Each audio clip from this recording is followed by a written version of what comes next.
the reset in trade that seems desirable to me would be that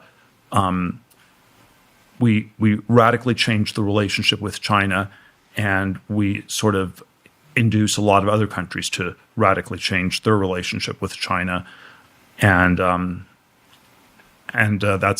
that's how we and maybe that's how we build a stronger Western alliance of the free world. 大家好，今天给大家带来的是彼得蒂尔对于中美关系目前的一个看法。这里面彼得蒂尔主要是提到了美国应该如何去解决中美关系，以及美国应该如何将产业转移到一些像越南这样的国家，来减少对华的依赖。同时他建议美国要加强西方联盟的稳定性。话不多说，让我们一起来看一下。We've been talking about China on and off for over 20 years and their imbalances. I think this week, the president declared a trade war on them effectively with 125% tariffs as of now. It'll probably change in the next few days because these things keep changing. So, but it's like, what do you think of the trade and tariff policy? What's going to happen? Bond yields sold off more than I expected. The yields went higher than I expected so far. Like, what's going on? Yeah, I'm hesitant to comment since obviously it's a very, very fluid situation, but something like the sort of reset they're talking about now seems where we're going, where you need a very drastic reset with China. In theory, you need a reset with other people, but what we really need to get them to do is also reset things with China.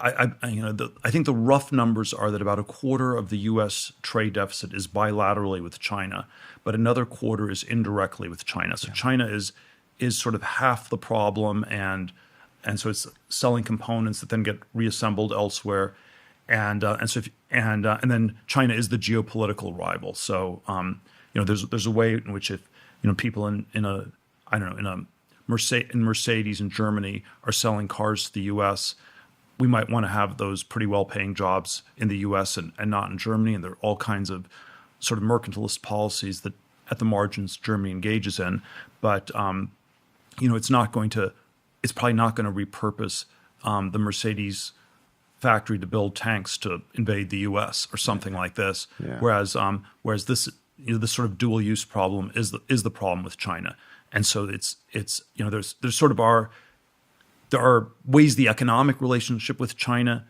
is fairly efficient. If people working for $1.50 an hour in a Foxconn factory, we don't really want to get those jobs in Wisconsin, but it is this geopolitical rivalry where that's in the background that you have to somehow factor in that the economists never are able to factor in properly with China. And so I think, I don't know, I'm not sure I would call this the optimistic plan, but the reset in trade that seems desirable to me would be that we radically change the relationship with China, and we sort of induce a lot of other countries to radically change their relationship with China, and that's how we and maybe that's how we build a stronger Western alliance of the free world. Yeah. Well, there's going to be some interesting negotiations in the next few months. Do you think that we could bring, maybe using AI, some more advanced manufacturing here that was in China? Is that a real thing the next decade, to do a bunch more of it here thanks to our more efficiencies and productivity? There's probably always a decent amount of things like that. You have to always be extremely granular on how expensive the robots are, how expensive the equipment is, because in some sense manufacturing has been getting steadily more automated for 250 years, and you've had the machines that make the machines that make the machines are getting sort of smarter and more complicated, and there are ways in which AI is a quantum leap. There's a way in which it's just a natural continuation of this two century long process. I think there are some parts that can be moved to the U.S. With AI. Maybe also if you change some of the environmental rules and some of the other anti-industrial policies we have in the U.S. But then if parts of this are moved to other emerging market countries, Vietnam is it's a communist country. It has bad mercantilist policies. but it's not planning to take over the world. And so at the margins, if we can move things from China to Vietnam, that's a big win. 好了，这里啊，我们一起来挑几个重点啊聊一下。这里啊提到了关税政策，解决美国贸易逆差不仅需与中国直接谈判，还应促使其他国家调整与中国的贸易关系。就这里说白了，美国它不能是只靠它自己去抑制中国，它还应该啊联合像欧洲、像其他国家一起针对中国。因为中国现在目前的整个的制造业啊已经非常厉害了，中国制造的各种的基础工业品啊已经流向世界各地了。如果单单只有美国来针对中国的话，实际上目前中国可以和欧洲、可以和东亚，像这些国家，中国都可以和他们加大贸易往来。所以说啊，如果单凭美国去制裁中国的话，实际上是很难能够达到令他们自己预期的好的结果的。这里啊谈到了中美关系彻底重置，彼得蒂尔认为中美之间啊需要进行彻底的关系重置，并促使其他国家也改变与中国的关系，以构建更强大的西方联盟。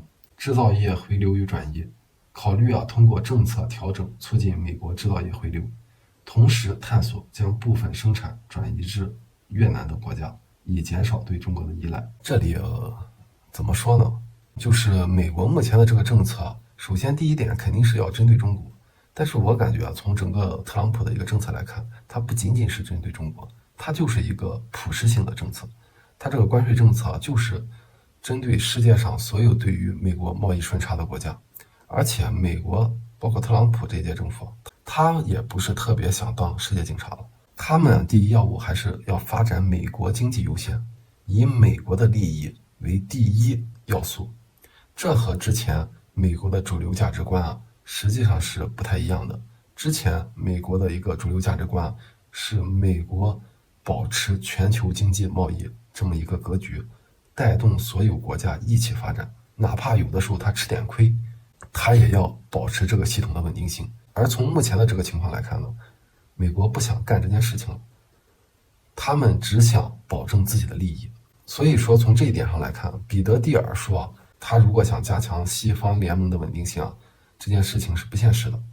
反而这件事儿是对中国是一个机会，就是随着美国对全球各个国家的关税的增加，以及他们目前对于俄乌战争的一个官方的一个态度，实际上令很多西方国家是大跌眼镜的。